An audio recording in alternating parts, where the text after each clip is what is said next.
আসছে।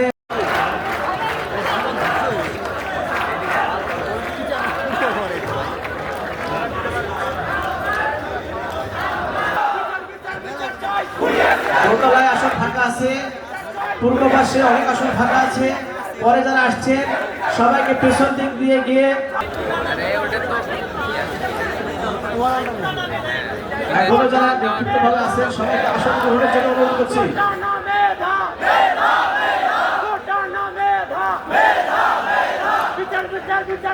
পরে যারা প্রবেশ করছেন সবাইকে পেছন দিক থেকে পেছনে আসন গ্রহণ করার জন্য অনুরোধ করছি।